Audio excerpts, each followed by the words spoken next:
So this will be a short tutorial on how to add text on image using Python, and especially when you deal with bounding box, you could write programs such that you overlay the bounding box on top of image, or you could overlay the bounding box together with some text showing the class and also the uh, bounding box score.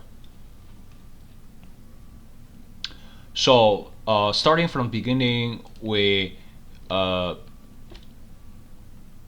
let's actually restart the runtime. This will connect the Google Drive, mount the Google Drive here, such that you'll have your drive and you will be able to see all the files. In this case, I'm focusing on the final project, and let's say import OS, and then I set my current directory to the final project. That's my root directory, and then let's install a couple of packages we will use. One most important one is this PIL, which is the PIL package for image pre-processing. And we import these modules, and then import the matplotlib and the numpy. This section will show how to overlay text with image. So this is the I opened the sample image in my sample folder, and then this PLT image show will show the image itself. These are actually one type of insects called American bollworm, and in order to overlay the text, we have to choose a font, and you can actually download fonts from Google Fonts.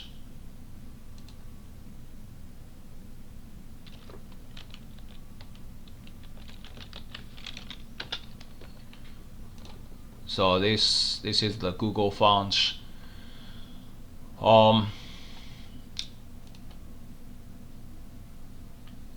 And here you can kind of search the font that you would like to use. I actually learned this from this guy. I listed the reference at the end. Benheim Gowen. And if you are interested, you can take a look at his YouTube and the blog post. And I already downloaded my font, which is I put them into the package, and then this play fire displays the font that I downloaded. If we just search play fire display, click here, it will download that folder for you. And then I just copied a couple of these files. I just copied one of them into my fonts folder. So this is called play fire display regular TTF. That's basically what we will be loading here.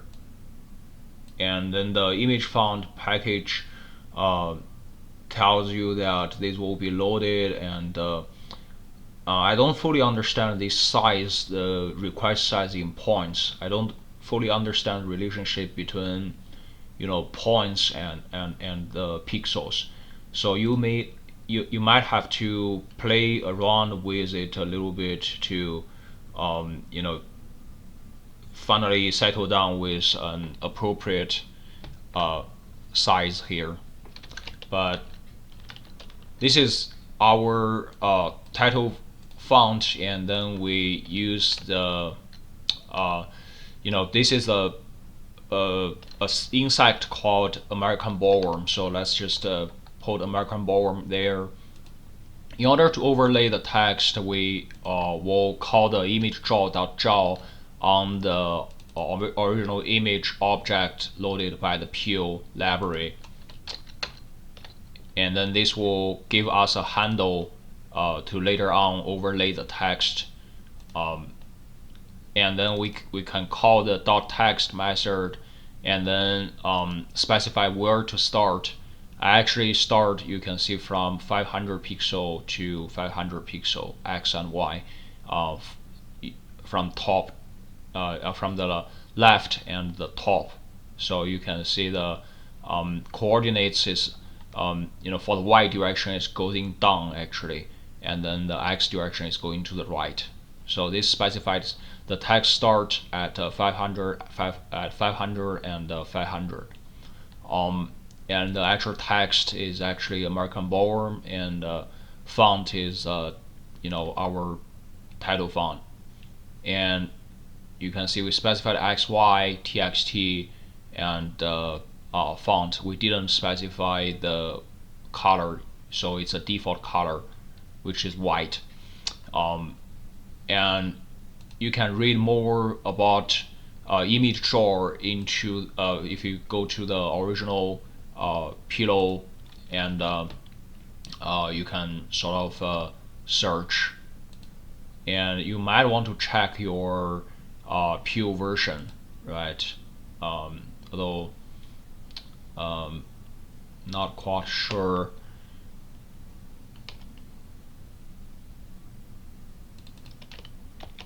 We might not be able to actually see it this way, but let me actually have a try.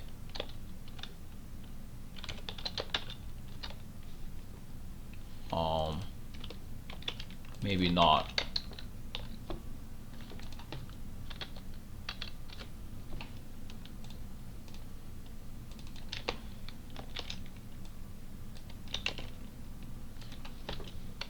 See if we have a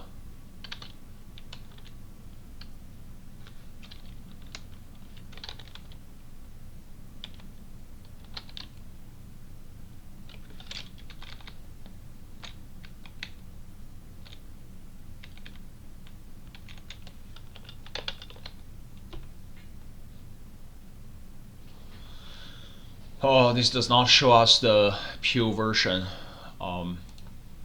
Let's see. Maybe it actually.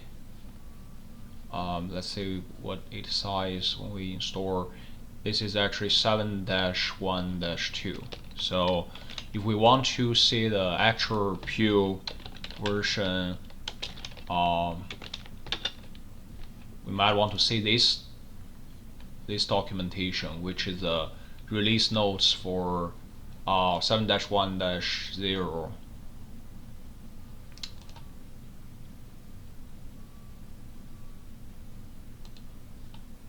I guess right now it is actually much higher version, and we might want to upgrade our version with it.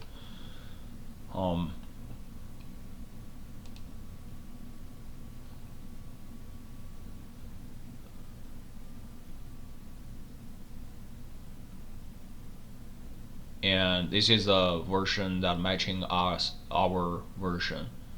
And if we look at the documentation, it actually point us back to the 9.3, which is weird. So it doesn't keep the previous. Looks like it doesn't keep the previous documentation. Anyway, let's continue. So you might want to check the original documentation, but in this case uh,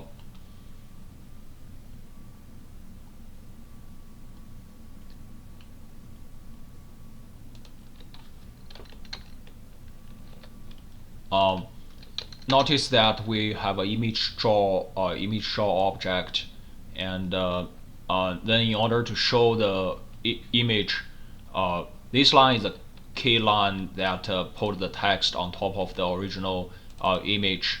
One common mistake that a new user make is they will try to show the handle itself instead of the image. So they might put this this image editable here. That will actually show you an error, right? Image data of dtype object cannot be converted to float, which is not a very useful error message. But just to remember that if we want to show the image, this this numpy as array is not necessary, but doesn't hurt. We need to show the image itself, and this shows you that there is an American ballworm text being added. And then you could also save the image into directory. So when I do this, I saves the image actually into my text overlay results.gpg there. And then we try to change the color a little bit, and color wise, you could use color picker here. I just use the sign on actually Megan.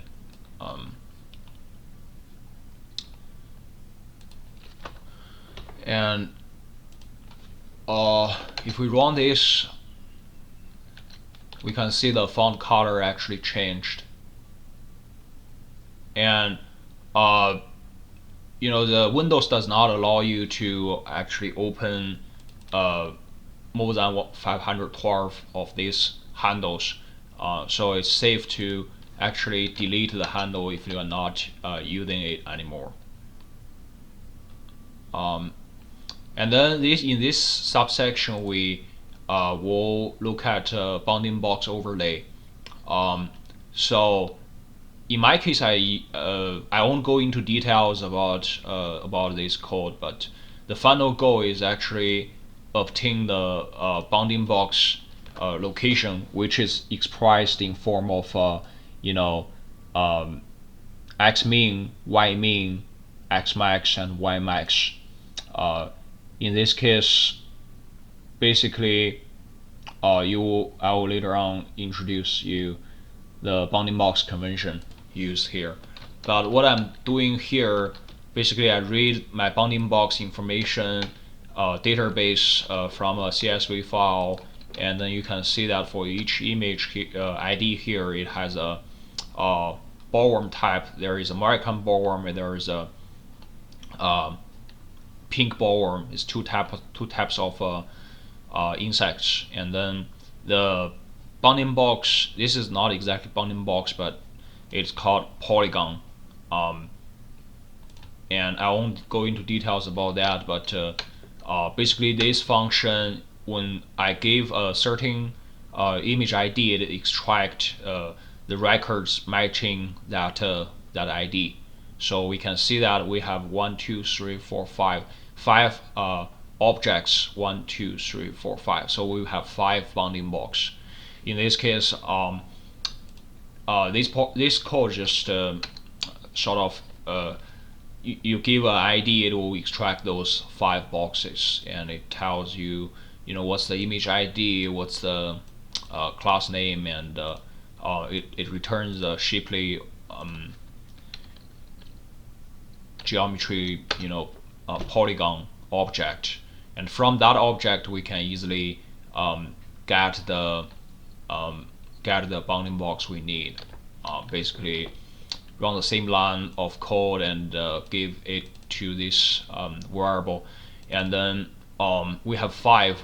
In this case, I'm using the first bounding box as an example of calling the bounding box and calling this bounds method. It will give us the coordinates of the bounding box, and we can see that forget about the details about just imagine that you already know where the coordinates of the bounding box. In this case, essentially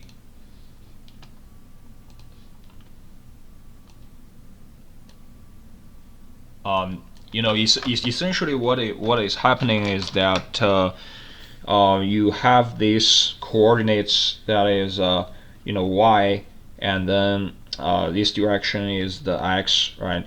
And then the bounding box is defined by the something called x mean and y mean here. It is x mean because this is the corresponding x, right?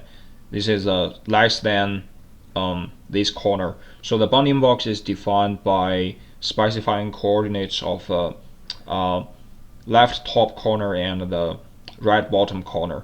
And in terms of the this one is x mean and y mean, and this one is actually x max and y max, right? This corner is really, in this case, x max, and in this case, y max. So that's the convention we are using to specify where this bounding box is located. And imagine that you already have that information, then this can be bounding box can be overlaid with the image by using draw rectangular method. In this case, we open the original image. This will basically, if you call the this method here, again the numpy array is not necessary. This is the original image because we reopened it, so there's no text overlay.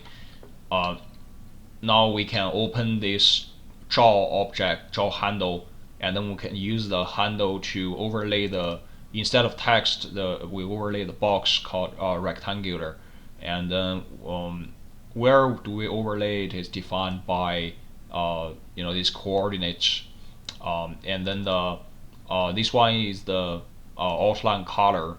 I'm still using the same color, and then this defines the width. If you want, you can use larger width.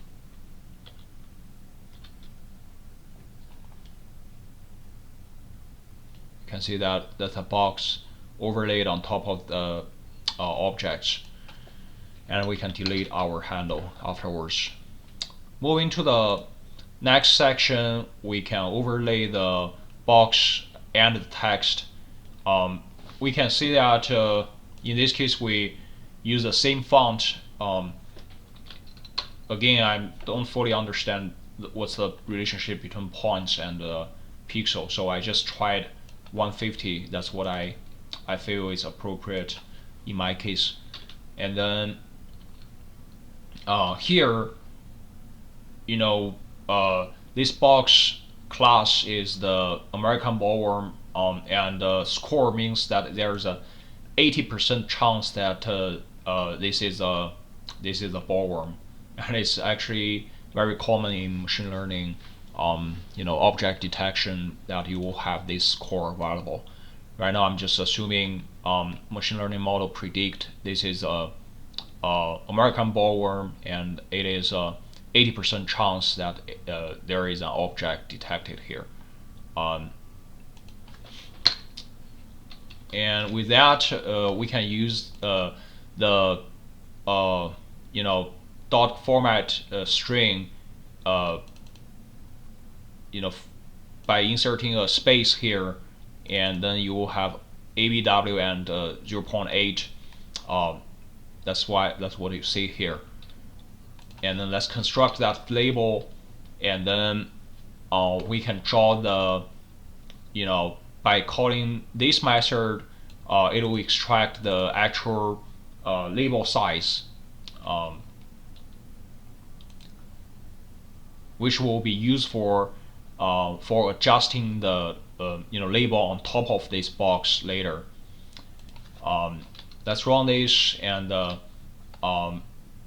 actually name drawer is not defined, so because we delete drawer here, so we have to actually reopen it. To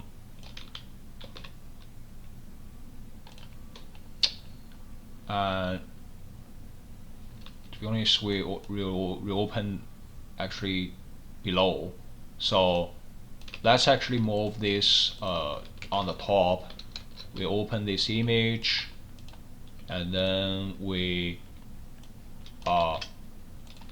open the draw handle, and in this case we can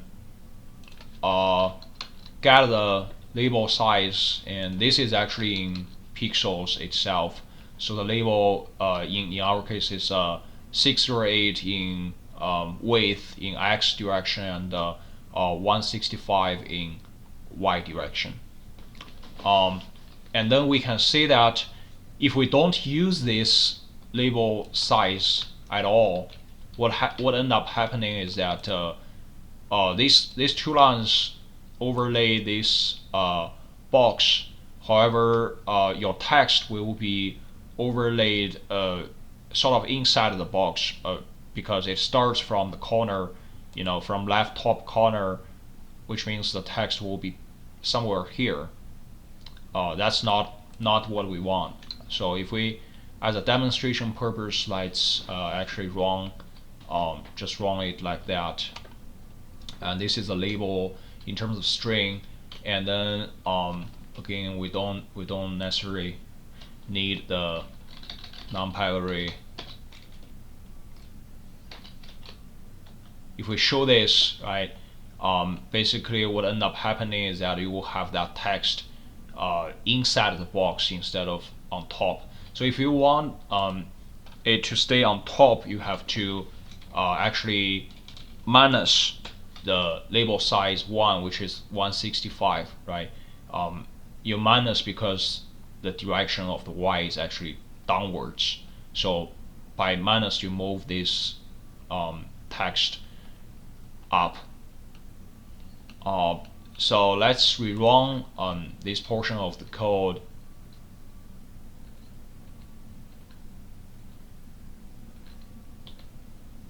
In this case, we minus the 165, so this text is on top of the box. In this case, that ends my tutorial.